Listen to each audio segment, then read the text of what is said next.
All right, Rasmus. Of all the countries in Central and South America, Venezuela is arguably in the worst shape. Insane numbers of murder and violent crime, theft, corruption, and in the past 10 years, roughly 8 million people have left everything they know in search of refuge and a better life in faraway places. You just crossed the Darién Gap, an incredible feat with one of these Venezuelan families. How were you first introduced to them, and what is their story? Well, the story is long. I've been working with this project for 1.5 year, but just short while ago, I managed to cross, and I met the family on the first day during the entire journey in the jungle because everyone, all the migrants, they're gathering in different camps before leaving, so there were no time to find the people I would follow before the day we actually left. So I was very well lucky to meet this family around midday when going into the jungle up to the mountains. They were sitting having a break, and I passed through them with my camera and asked if we could talk a bit. And then they introduced themselves, and I thought that their story was very moving, and especially because they were with three kids of 5, 6, and 7 years. And I asked if I could follow them, and then I followed them, and we decided to do the journey together. And they let me allowed to film the entire quest through the Darien Gap. That's crazy. So that wasn't actually something that was planned before you left. That was some kind of a spur of the moment meeting.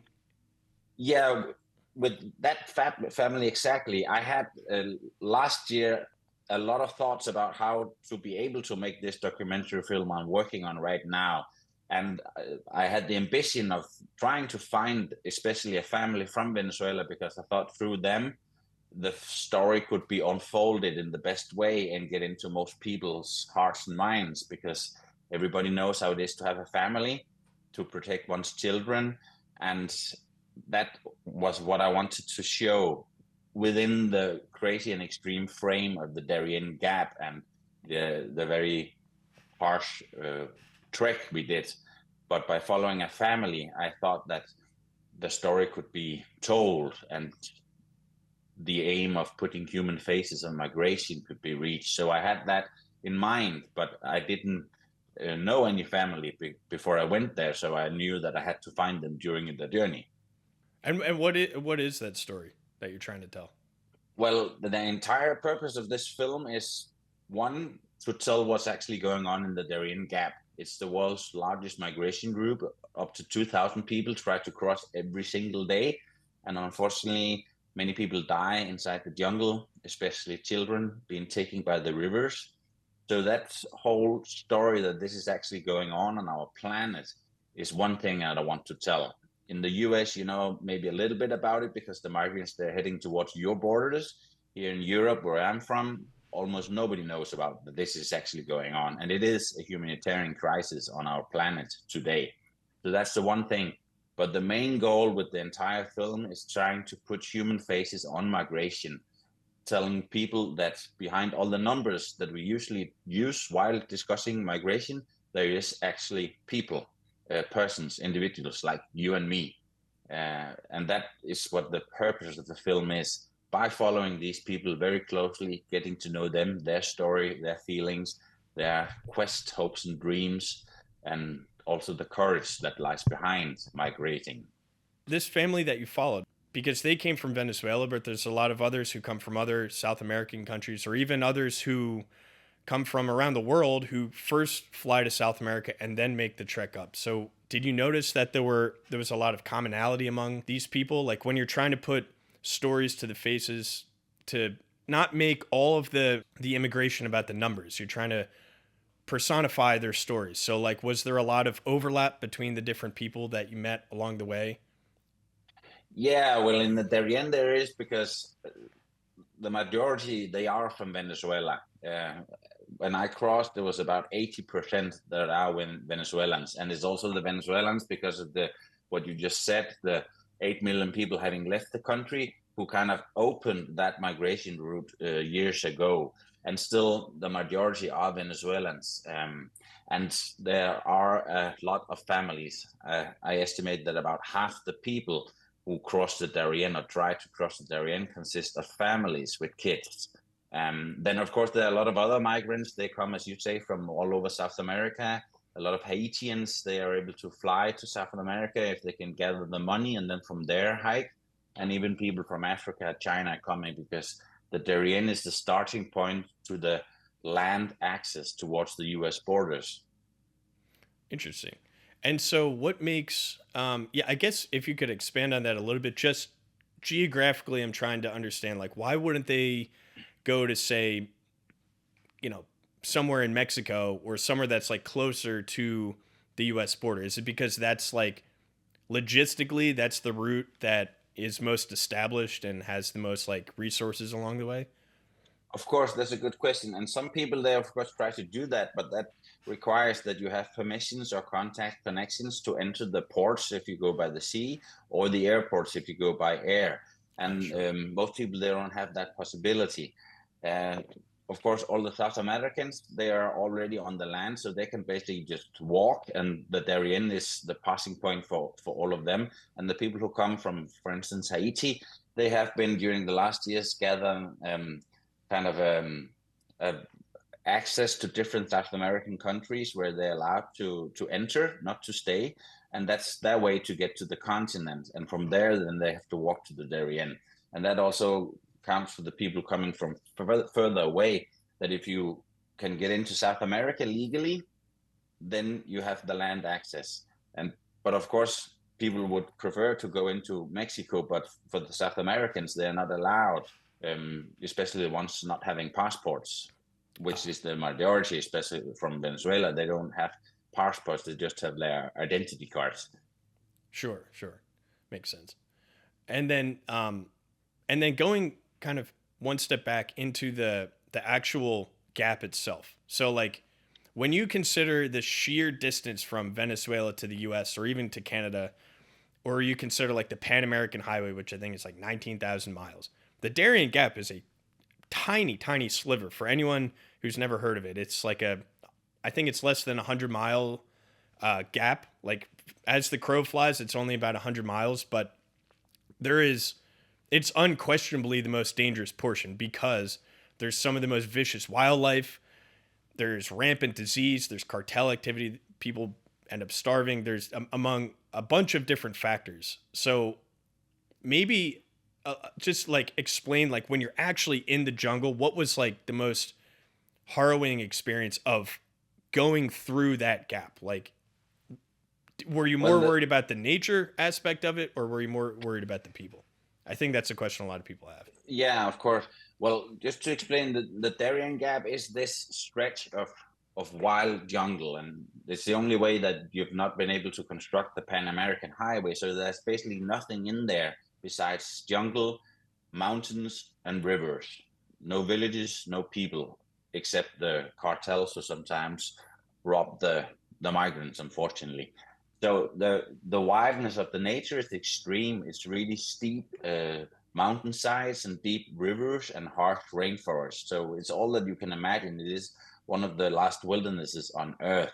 So the route itself is very dangerous. It's one of the most extreme places I've ever like tracked, and I've also been in the Himalayas and in the Andes mountains. The nature is itself extreme.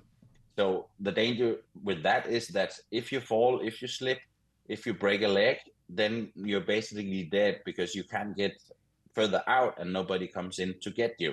So that's a danger itself for everybody, and it was for me as well. And many of the migrants who die, they die this way. They get hurt, they get infected by an insect bite, or they starve, so they can't walk any further. And then they're just in, even though it is a small stretch on the world map, it's still a huge jungle many miles out. And that's one way that it's physically dangerous. And then of course there are the rivers that we needed to cross hundreds of times, and the ones who are deep and the current is strong, people are often taken by these rivers, especially the children. If the family I followed, at one point the father, he was falling in the river carrying his two girls, and that was almost taking one of the girls by the current, but luckily he managed to get up and grab them again. But in that way, many migrants unfortunately die. And I was myself afraid of the wildness of that territory because it is an extreme area to cross just physically. But the biggest danger is the robberies that you see on the Panamanian side of the jungle, which is the largest stretch of crossing the Darién Gap jungle. There, many migrants, they are unfortunately robbed by different gangs and groups. And of the people that I left with, we left one Friday morning from the Colombian side, 2,000 people. That group, of course, divided into different smaller groups because of the different tempos people were walking in. And I have confirmed that at least two of these smaller groups, they were robbed.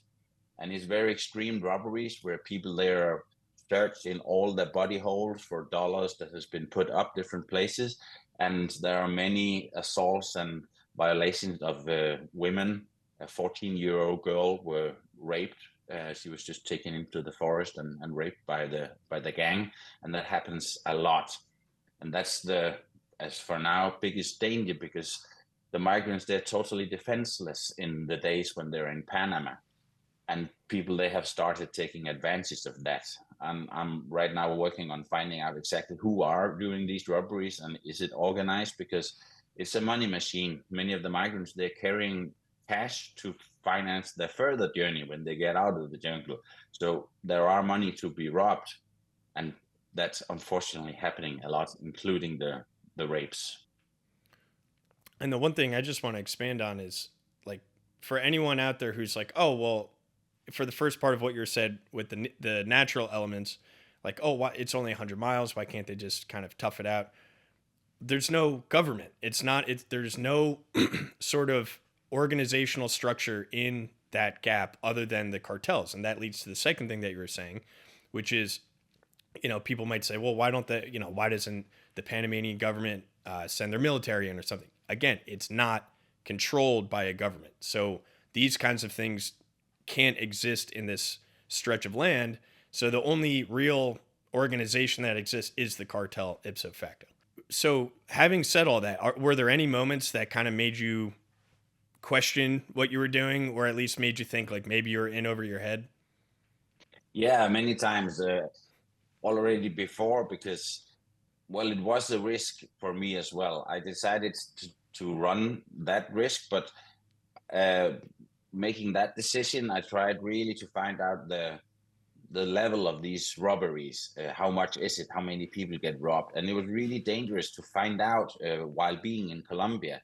Even though I was talking to, well, of course, the traffickers who start the migration on the Colombian side for the migrants, and I was talking to NGOs who work both on the Colombian and the Panamanian side, and it was just extremely hard to estimate how many robberies are we actually talking about. But I decided to, well, then go. But during the trek, talking to other migrants, hearing their stories from people they knew who had crossed, it seemed out that there were a lot more robberies. It was much more frequent than I thought. So at that point, I got totally scared, and it was for me, most scary thing about it. But we were already in the jungle when I kind of found out, talking to the different migrants. There were also several migrants who actually crossed for the second time because they had crossed once and reached the US borders and were thrown back, and then they tried again. So they could tell more stories while we were in the jungle. And that, and today, if I had known what I know now, I would not have done it. Really? So that's interesting. Is it because the risk? There's a saying over here: the juice isn't worth the squeeze.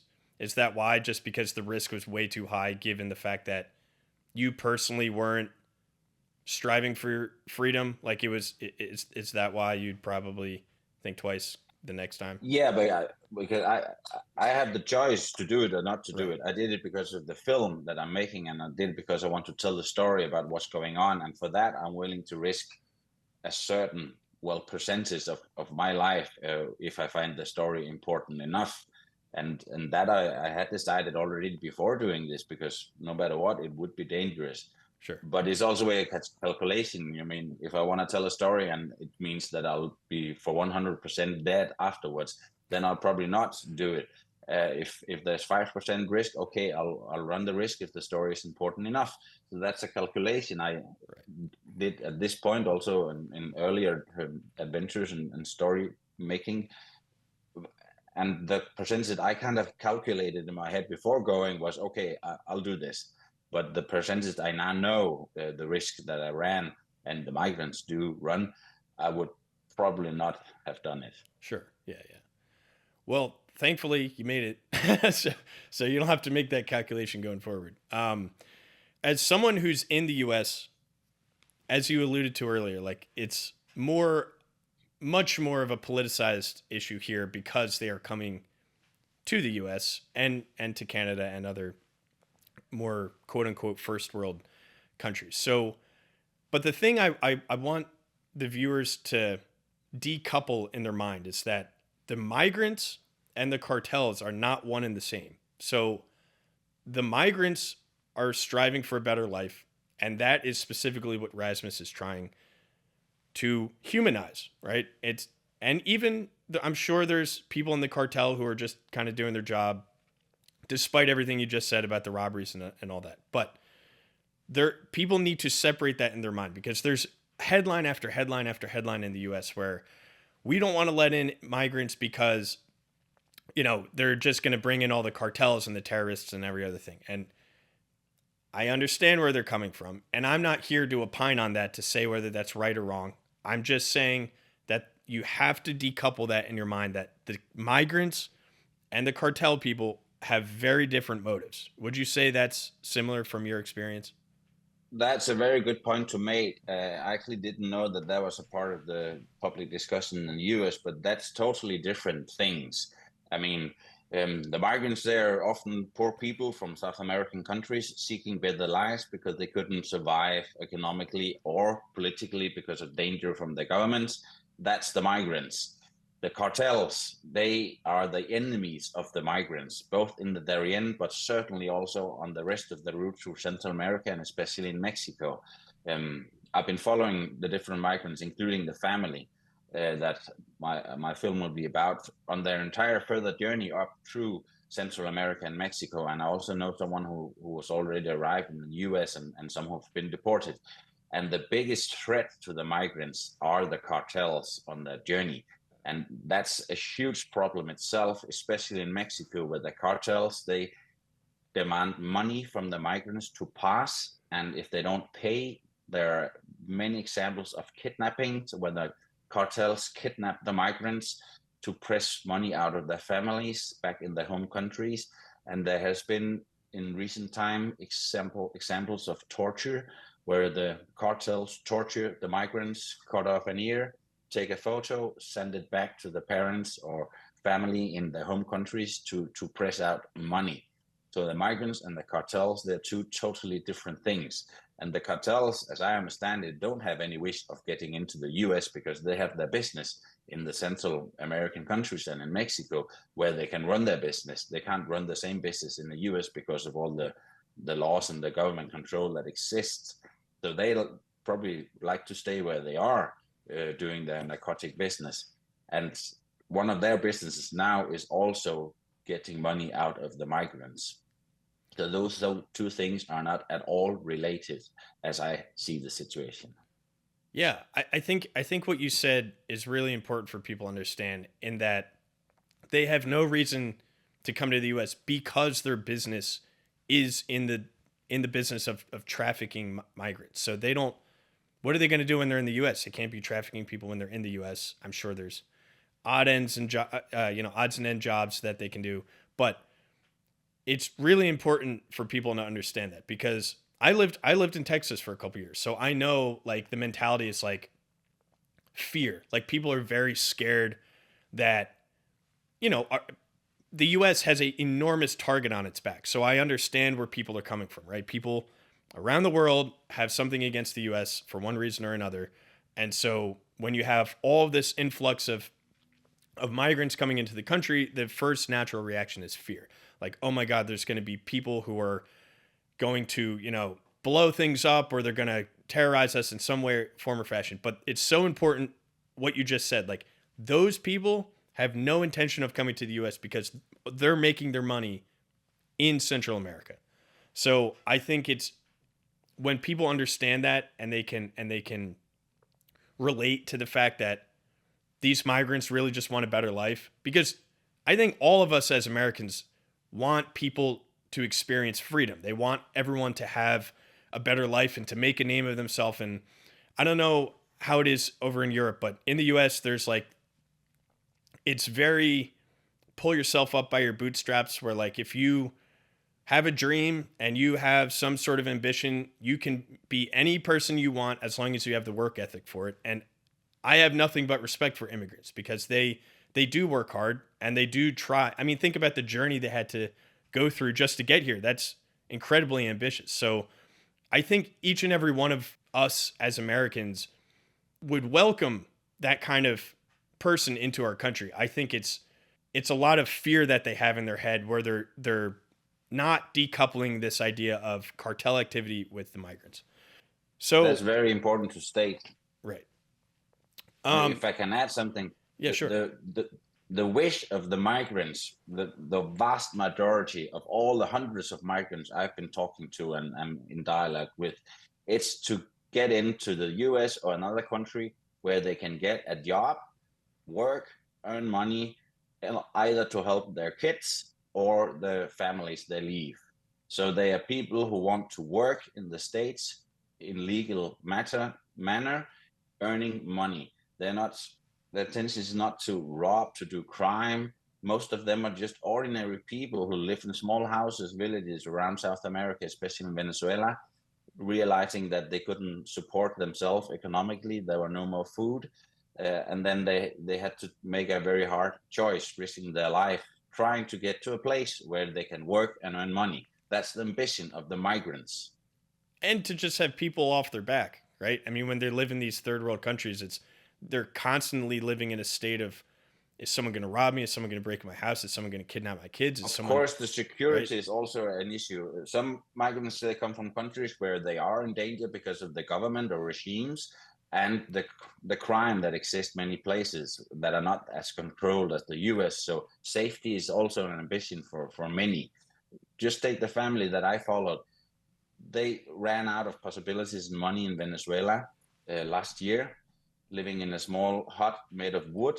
And they have three kids of 3, 6, and 7 years who could not go to school because the family couldn't pay for the schooling uniforms, and the father could not find work.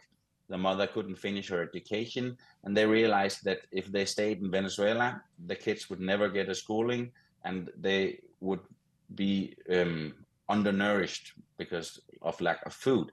That's their reason to migrate, to be able to come to a place in the world which is safe, where the kids have a chance to go to school, later take an education, take a job, and while that, the parents, they will work to earn money to sustain themselves, the kids, and if they earn excessive money, then they'll send some home back to Venezuela to the families who are still there. But legal work, doing an effort, working hard, that's what they want. Exactly. Let's take a step back. As a documentary filmmaker, you've taken the plunge into other highly politicized events around the world. You've investigated the war in Afghanistan, the Somalian pirates, hunger in Sudan. What makes this project different? And I guess what kind of drew you to it in the first place? Well, I think what makes it different for me is the personal relation I now have with the migrants, but that also started last year when I was a short while in Darien and I met these people personally, um, partly getting very moved by the stories. It's a huge decision, taking everything you have and just leave it. Pack the things that you can carry in a backpack, leave your house, leave your friends, leave your country, leave everything you know, and then set out to a totally unknown and very dangerous journey together with kids. That's an extreme decision. And I was very impressed by people making this decision. Um, and then the lust for especially the people from Venezuela to tell why they felt forced to do that because of the situation in Venezuela. And that I've experienced already last year.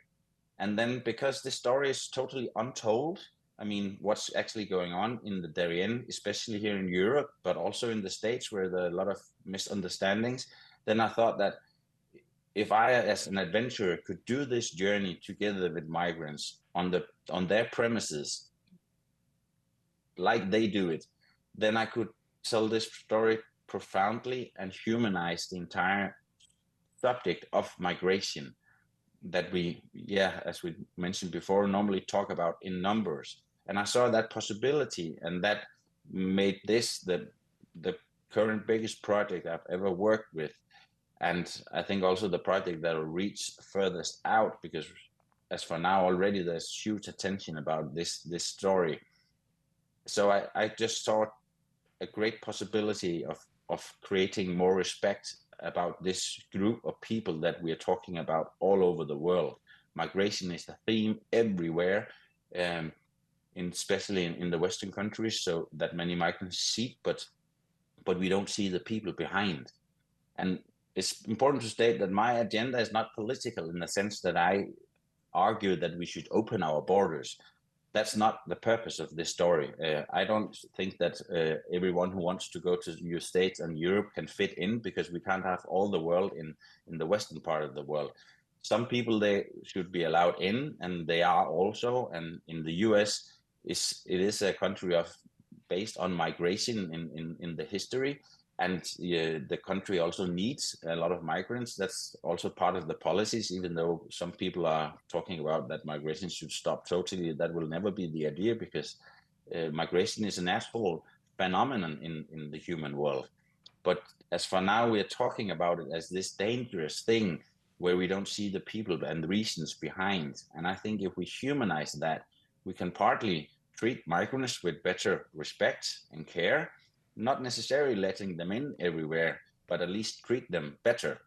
And by understanding their reasons to leave and risk their entire lives, then we can see that, okay, if we want to fix this issue, we maybe also have to look at the situation in the countries where these people feel themselves forced to leave, if we want to handle the entire situation. But we don't understand that if we don't meet the people and get to know them, because then we can only generalize. And as long as we can generalize, then we can kind of dehumanize a subject.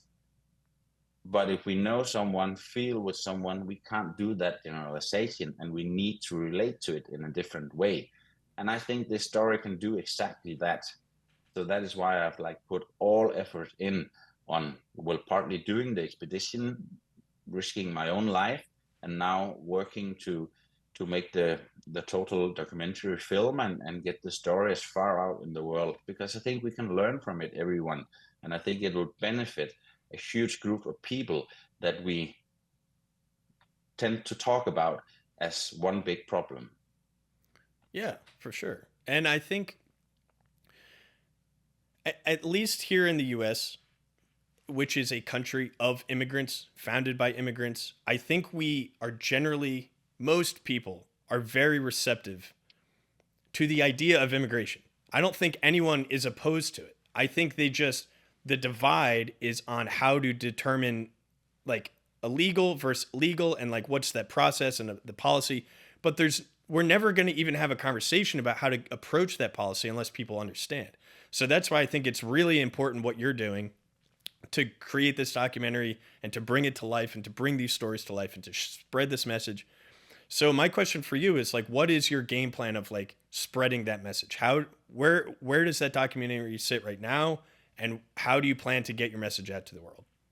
Well, as for now, since I came back to Denmark, I've been well. I had to start edit a presentation of the project. I did that on my own, and I'm not an editor. And that I used to contact the entire film industry in Denmark. And together with a lot of people, we end up creating the official presentation that you are free to link to in this podcast, a 5 minutes presentation aiming on the story of the family.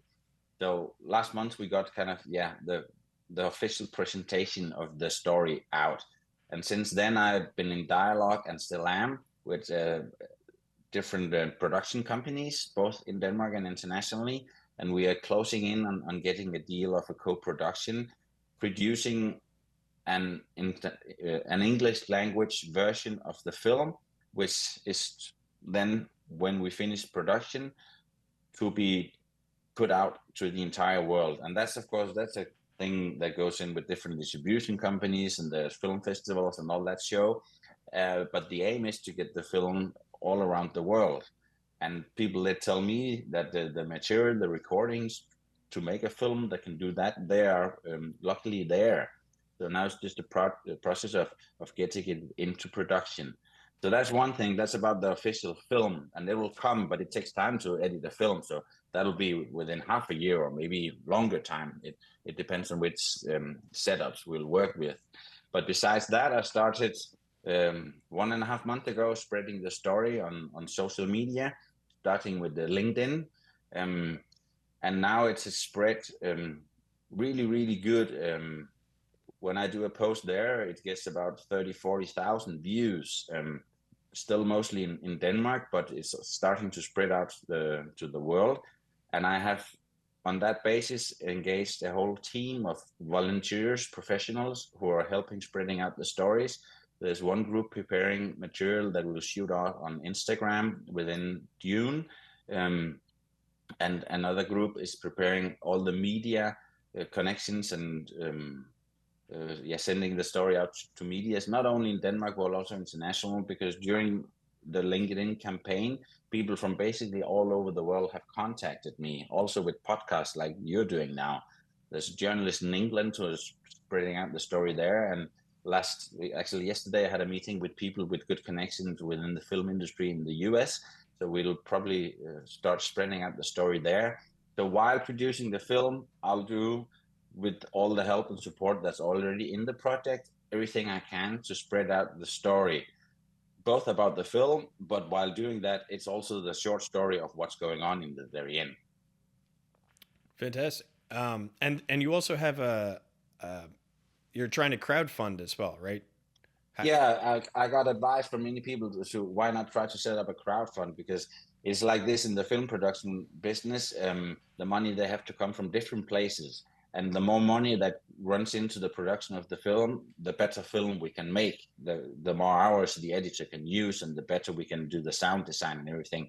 So yes, I set up a crowdfund for people wanting to support the film, and also by that getting this story out, because of course the better the film gets, the more people will watch it in festivals and in television, and the story gets further out.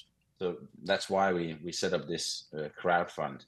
Also because of all the attention that I felt that it has already gotten so far, only on LinkedIn, because that's the only place I've been active with this project. But there's something in the story of this Venezuelan family and the closeness with the cameras that affects a lot of people.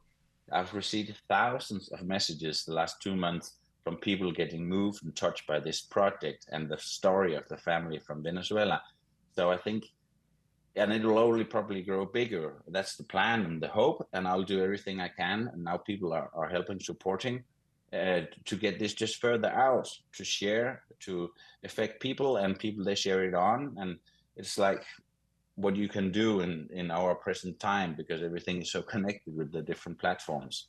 So that's a huge part of the work besides producing the film itself, which also means that probably when the film is ready, a lot of people will already know about this project and trying to then, well, watch the film, so they don't first hear about the project when the film is ready. Well, I wish you all the best, and everyone out there. Links in the description.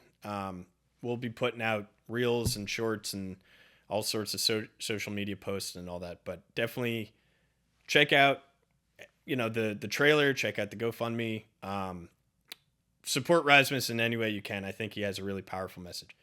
I have one question I have to ask everyone to wrap this podcast up, this episode up. How do you personally define adventure?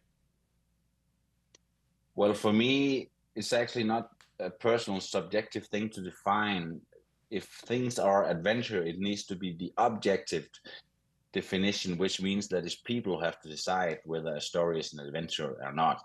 But for me, I think the idea of an adventure is from the old tales where someone is doing something extreme on a journey and comes back with a message and enlightenment that puts things in a new light for the viewers or the listeners to the story. I think that enlightenment has to be a part of the idea of adventure. It's not only going on a dangerous journey, but it's learning something on the way, coming back with insights or messages that people they receive and then reflect about something that's going on in our world. That's for me an adventure. Fantastic. Rasmus Krath, everyone. Really appreciate your time, man. Thank you so much. Thanks to you. All right. Take care, everyone. See you next time.